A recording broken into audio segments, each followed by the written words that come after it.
बिस्मिल्लाहिर्रहमानिर्रहीम अस्सलाम वालेकुम GAFM नेटवर्क जे लाइव स्टूडियोज़ खां प्रोग्राम लीगल कॉर्नर साण करे आऊं आहियां अव्हांजो पंहिंजो मेज़बान बाबर शेख।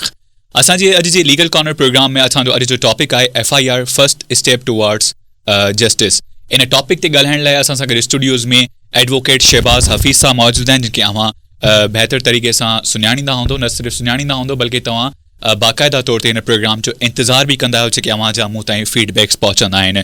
शहबाज़ हफ़ीज़ साहब जिनके तक़रीबन खां 11 सालनि जो एडवोकेसी सां वाबस्ता आहिनि, एज़ वेल एज़ तमामु घणा हिननि जा कॉम्पिटेटिव एग्ज़ाम्स बि क्वालिफाई थियल आहिनि ऐं लेक्चरार बि आहिनि लॉ कॉलेज में, यानी लॉ सां वाबस्ता हिननि खे सुठी नॉलेज आहे जेका ही अव्हां ताईं पहुचाइण जी कोशिशि कंदा आहिनि। ऐं अव्हां जा इन प्रोग्राम में असांजा सवाल बि हूंदा आहिनि जेके तव्हां अॼु बि करे सघंदव। ऐं सवाल सां गॾोगॾु अगरि तव्हांखे का लीगल कंसल्टेशन घुरिजे त एडवोकेट शहबाज़ हफ़ीज़ साहब सां तव्हां उहा बि करे सघंदव। असांजो लाइव कॉलिंग नंबर आहे 0300013488। तो शहबाज साहब की तरफ हलदासीं। शहबाज साहब अस्सलाम वालेकुम and welcome to the studios. Alhamdulillah. Thank you for me once again here.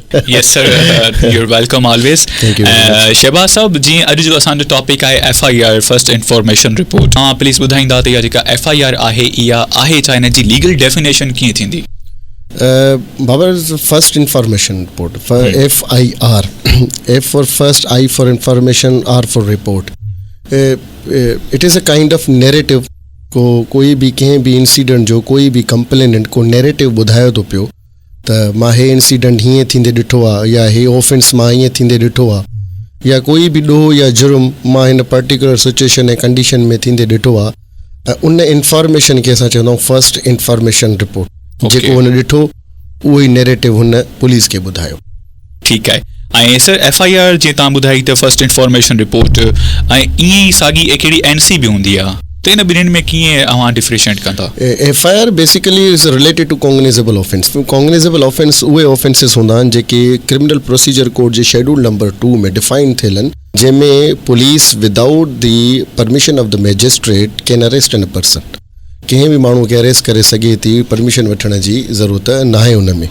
ठीकु। ऐं कॉग्निजेबल्स जेके असां NC चवंदा आहियूं, non cognizable offences under criminal procedure code जे हिसाब सां शेड्यूल 2 में सेकेंड शेड्यूल आहे जेको क्रिमिनल प्रोसीजर कोड जो, उन में police can not arrest a person.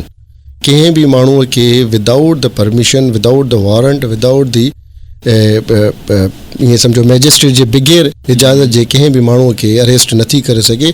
इहे लेस ऑफेंसिव हूंदा, माना इहे लेस लेवल जा, नंढे लेवल जा क्राइम्स हूंदा आहिनि, जेके कंहिंखे धमकी ॾेई छॾणु, ठीकु आहे, या कंहिंखे पब्लिकली डिफेम करणु, या एफरे टाइप जा हूंदा आहिनि। सो या कंहिंखे थोरो हरास करे छॾणु या घणो हरास करे छॾणु, इन क़िस्म जे ऑफेंस खे असां नॉन कॉग्निजेबल या NC चवंदा आहियूं। हाणे अचूं था NC। सो कॉग्निजेबल केसिस में FIR कटी वेंदी आहे, फर्स्ट इंफॉर्मेशन रिपोर्ट। उहे ऑफेंसिस जी मां पहिरीं डेफिनेशन ॿुधाई। नॉन कॉग्निजेबल्स में चवंदा आहिनि NC। हाणे NC सां पर्पज़ इहो ई आहे, जेकी मां डेफिनेशन ॿुधाई, उहे एॾा सीरियस क़िस्म जा ऑफेंस न हूंदा आहिनि, पर पुलिस पोइ बि उनखे पंहिंजे रिकॉर्ड में रखंदी आहे ऐं उनखे मैजिस्ट्रेट जे साम्हूं पेश कंदी आहे। असां हे रिपोर्ट आई आहे, अगरि मैजिस्ट्रेट चाहे त उन ते जेको आहे हिननि खे इजाज़त ॾेई करे उन माण्हूअ खे उहे चाहिनि त अरेस्ट करे सघनि था पिया, ऐं उन जे लाइ FIR बि रजिस्टर करे सघनि था। सो जेके लेस लेवल जा जेके ऑफेंसिस हूंदा आहिनि त उनखे असां NC चवंदा आहियूं। बाद में उहे FIR जी शक्ल अख्तियार करे सघनि था विद परमिशन ऑफ द। ठीक है, NC का बाद में ओके उनके परमिशन ॾियणी, मतलब परमिशन वठणी आहे। ऑल राइट, परमिशन लाज़मी। सर CRPC जो सेक्शन 154 FIR बाबति छा थो चवे? आहे तो पियो असांखे क्रिमिनल प्रोसीजर कोड चवे थो त कोई बि माण्हू कहिड़े बि क़िस्म जो अगरि ऑफेंस ॾिठो आहे या क्राइम कंदे ॾिठो आहे, या उन सां को इशू थियो आहे या मामिलो थियो आहे, चाहे उन सां पर्सनल इशू थियो हुजे या उन जे कंहिं फैमिली मेंबर सां थियो हुजे, या उहो पाड़े में थींदड़ कोई बि अहिड़ी शइ आहे, को अगरि ॾोह वग़ैरह थियो आहे, हुन उहो इंसिडेंट ॾिसी वरितो आहे, त उन जी बारे में पुलिस खे वर्बल या रिटन फॉर्म में काई बि एप्लीकेशन ॾेई करे या उनखे इंफॉर्मेशन ॾेई करे उन ते FIR कटराए सघे थो। उनखे सम्झो फर्स्ट इंफॉर्मेशन रिपोर्ट जेकी 154 में मेंशन थियल आहे। ठीकु आहे। अच्छा सर, काइंड्स ऑफ FIR ते अगरि असां चऊं, named FIR, unnamed FIR, delay FIR, as well as काफ़ी क्रॉस FIR बि हूंदी आहे, ज़ीरो FIR बि थी सघे थी, इन्हनि खे थोरो डिफाइन कयो। इहे डिफरेंट काइंड्स आहिनि। हाणे इहे नॉर्मली तव्हांखे क्रिमिनल प्रोसीजर कोड्स में न मिलंदियूं, तव्हांखे अच्छा नॉर्मली लेवल ते न मिलंदियूं, पर छा आहे इहे हिकु टाइप्स आहिनि काइंड्स आहिनि जेके FIR खे डिस्टिंग्विश कंदा आहिनि मेन FIR खां. सही. जीअं पहिरीं मां FIR जी फर्स्ट इंफॉर्मेशन रिपोर्ट तव्हांखे ॿुधाई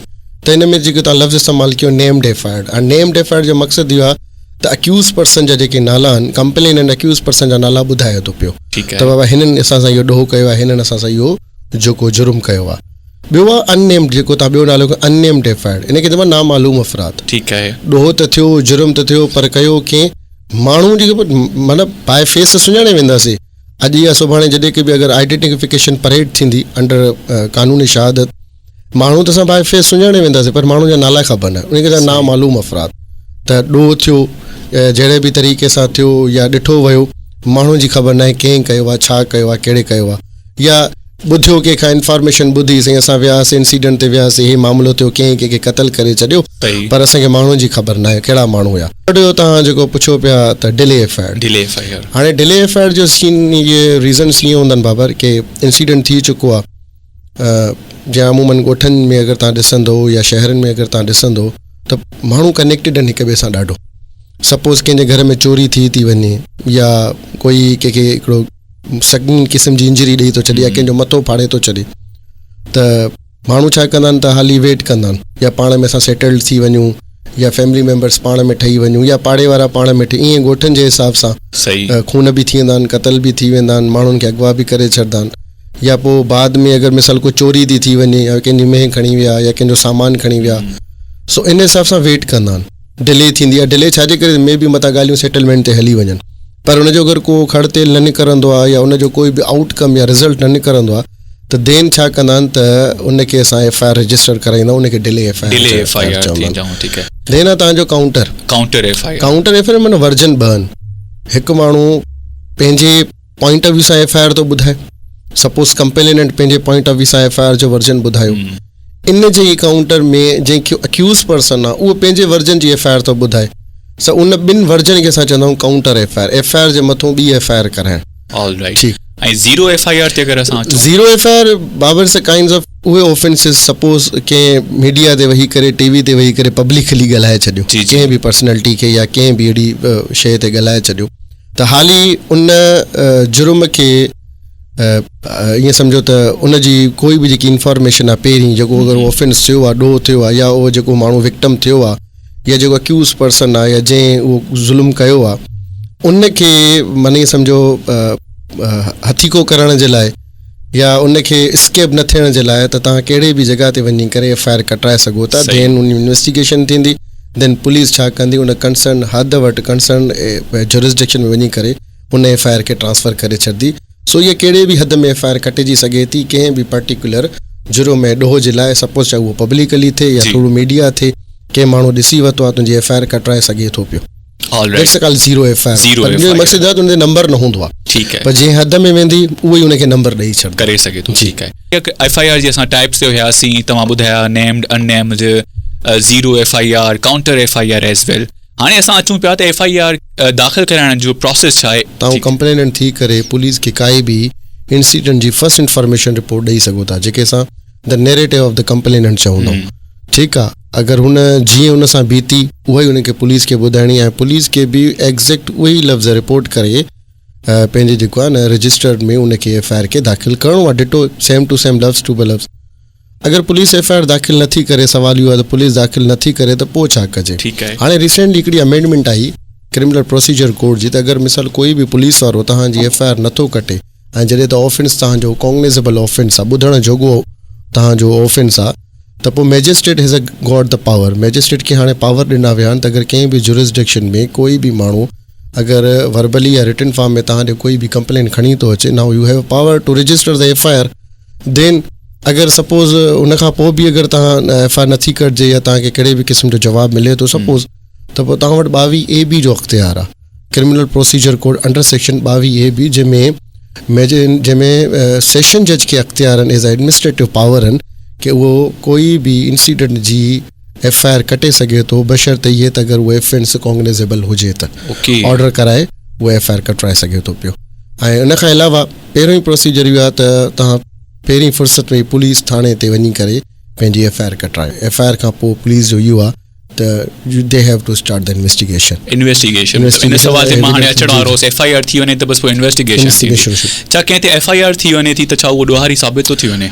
जी हाणे असां ॿुधायोसीं first information report it is yet to be testified through the cross examination. हिकिड़ी इंफॉर्मेशन आहे, पीस ऑफ इंफॉर्मेशन आहे जेको असां ॾिनो आहे त बाबा हे ऑफेंस थियो आहे.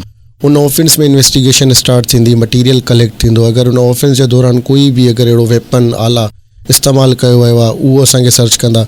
जेके एक्यूज़ पर्सन जा नाला ॿुधाइनि था पिया, अगरि उन में उहे मुलविस आहिनि त उन्हनि अगरि मिली था वञनि त 24 आवर्स में असांखे उन्हनि खे मैजिस्ट्रेट जे साम्हूं पेश करिणो आहे. डिपेंड कंदो त इन्वेस्टिगेशन ऑफिसर उन ते इन्वेस्टिगेशन जीअं शुरू कंदो पोइ वञी करे हिन खे 24 आवर्स में तव्हां पकिड़े करे मैजिस्ट्रेट वटि वञी पेश करे सघो था पिया.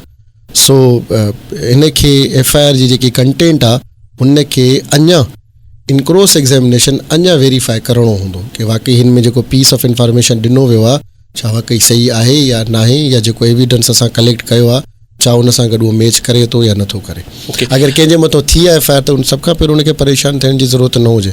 अगरि कंहिंजे मथां FIR थी आहे त उहो कंहिं बि हद जे मञी करे पंहिंजे कंहिं बि खोली अगरि वकील आहे या थ्रू कंहिं बि काउंसिल जे त FIR जी कॉपी रिसीव करे ऐं जेको आहे न क़बिल ज़मानत प्री अरेस्ट बेल दाख़िल करे सघे थो पियो त जीअं हुनखे प्रोटेक्शन मिली सघे ऐं पंहिंजो केस डिफेंड करे सघे. सो अगरि कंहिंजे मथां FIR थी आहे त ऑल ऑफ सडन परेशान न थिए, घबराए न. ठीकु आहे न, त पंहिंजे काउंसिल सां वञी करे जेको आहे न राब्तो करे ऐं पुलिस पंहिंजो जेको इन्वेस्टिगेशन जो प्रोसेस आहे उहो भले पंहिंजो स्टार्ट करे शुरू करे. ठीकु आहे. फॉल्स FIR कराईंदड़ जे लाइ तव्हां लीगल पॉइंट ऑफ व्यू सां ॿुधाईंदा त उनखे कहिड़ा लीगल कॉन्सिक्वेंसिस जेके आहिनि त फेस करणा पवंदा? बाबर अगरि कोई फॉल्स FIR कराए तो क्रिमिनल प्रोसीजर कोड 182 CRPC जी उनजे मथां कार्रवाई थी सघे थी पई. हुनजे प्लस 6 महीननि जी सज़ा आहे, प्लस फाइन बि लॻी सघे थो. अगरि कोई अहिड़ी FIR कटाए थो जेकी फेरिविलियस आहे, वैक्शियस आहे, ठीकु आहे न, ऐं हुन ते छा चवंदा आहिनि या बदनीयती ते मेलाफाइडली बदल आहे, बदनीयती ते शामिल आहे, त हुनजा कॉन्सिक्वेंसिस इहे ई आहिनि त उल्टो उनजे ख़िलाफ़ु FIR कटिजे सघे थी, छो की he is wasting the time of the state जो टाइम वेस्ट थो करे, इन्वेस्टिगेशन जो टाइम. अगरि कूड़ी FIR कराई जेकी इन्वेस्टिगेशन पूरी एनर्जी हिकिड़े केस ते ॾेई छॾी, बाद में ख़बर पई उहो केस ई कूड़ो निकितो, त उन जे कंपनसेशन में 182 जी कार्रवाई थींदी आहे, प्लस में 6 महीना सज़ा आहे हुनजे मथां. ठीकु आहे जी. साईं कहिड़ो सवाल पुछणो आहे तव्हांखे? सर जी बलोच साहब. हाँ सर, मुझे सवाल ये है तो FIR and NC ji what is between her? ये ॿुधाए चुका अदा असां ये ॿुधाए चुका आहियूं बलोच साहब. तव्हां हींअर जॉइन कयो आहे असांखे? मां ॿिए रिपीट करे जी सर, मां रिपीट करे थो बिल्कुलु शहबाज साहब ॿुधाए. जी साईं, thank you very much for asking the question. बाबर NC हुई first information report, the narrative of the person who saw the incident, who came to the police station and told to the police officer and then he write it down. ठीकु आहे, इहो थी information. कंहिं बि cognizable offence जो जेको cognizable offence हुनखे चइबो आहे जेको ॿुधण जोॻो हुजे, जिते without permission of magistrate, without warrant of the magistrate, a police can take action against the accused person, that is called FIR.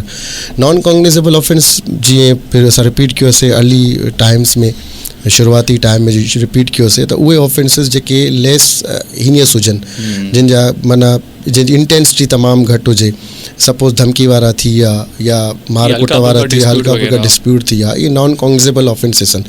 इन खे चइबो आहे NC. सो इहो ई बिग डिफरेंस आहे कि FIR में जीअं FIR जो ॾोह थिए थो, छो कॉग्निजेबल ऑफेंस आहे त पुलिस इन्वेस्टिगेशन मोशन में थी अची वञे. NC में पुलिस इन्वेस्टिगेशन मोशन में न ईंदी, उनखे राइट इट डाउन रखंदी ऐं उनजी जेकी हिकिड़ी कॉपी आहे उहा जंहिं कटराई आहे हुनजे हैंडओवर बि कंदी, हुनखे ॾियणी आहे, छोकी हुनखे रिसीविंग आहे उहा ॾियणी आहे हुनखे.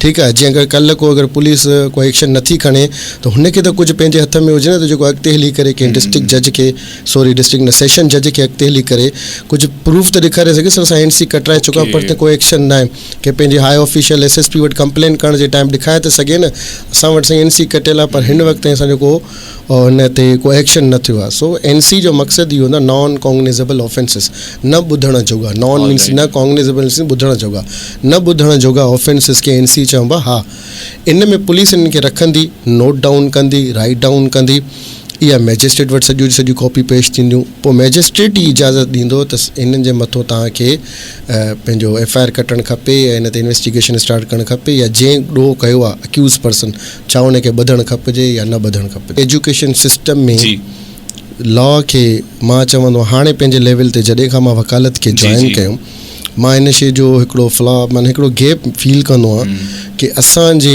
एजुकेशन डिपार्टमेंट में, तालीमी डिपार्टमेंट में, छोकी बिगिनिंग त उहा ई आहे न, असांजे जनरल अवेयरनेस जे लाइ अहिड़ा नंढा नंढा प्रोग्राम्स भले चाहे हफ़्ते में हिकु दफ़ो हुजनि या महीने में 2 दफ़ा हुजनि, अहिड़ा प्रोग्राम्स रखो जंहिंमें तव्हां जनरल पब्लिक अवेयरनेस क्रिएट कयो, जंहिंमें माण्हुनि खे पंहिंजे राइट्स जी प्रॉपर ख़बर हुजे, जंहिंमें ह्यूमन राइट्स जी ख़बर हुजे, पुलिस जे बारे में ख़बर हुजे, हरासमेंट जे बारे में ख़बर हुजे, चाइल्ड अब्यूज़ जे बारे में ख़बर हुजे। त हाणे असां इहो चवंदासीं त एजुकेशन डिपार्टमेंट खे बि लॉ जे बारे में कुझु न कुझु स्ट्रेटेजी ठाहिणी पवंदी, जे असांजे नौजवाननि खे, असांजे पढ़ियल लिखियल नौजवाननि खे या असांजे यूनिवर्सिटी वारनि खे, कॉलेज जे ॿारनि खे इन शइ जी प्रॉपर अवेयरनेस हुजे ऐं परेशान न थियनि, ऐं असांजी आवाम जे लाइ बि अहिड़ा प्रोग्राम्स हुजनि जंहिंमें उन्हनि खे टोटल अवेयरनेस मिले त अगरि मूंसां कोई इशू थिए थो पियो त मुंहिंजो पहिरों स्टेप छा हुजणु खपे। सो इहे कुझु सजेशन्स आहिनि जेकी गवर्नमेंट खे खपे त इहे स्कूल लाइफ खां वठी करे यूनिवर्सिटी लाइफ ताईं इन्हनि खे जेको आहे न इंट्रोड्यूस करे छॾे। इवन ऑफिसिस में बि इन्हनि खे इंट्रोड्यूस करायो वञे त जीअं अगरि कंहिंसां कोई बि इशू थिए थो, क्राइम सां रिलेटेड, FIR सां रिलेटेड या कंहिं बि मामले सां, त उनखे पंहिंजो पूरो जो पूरो रस्तो मिलियल हुजे।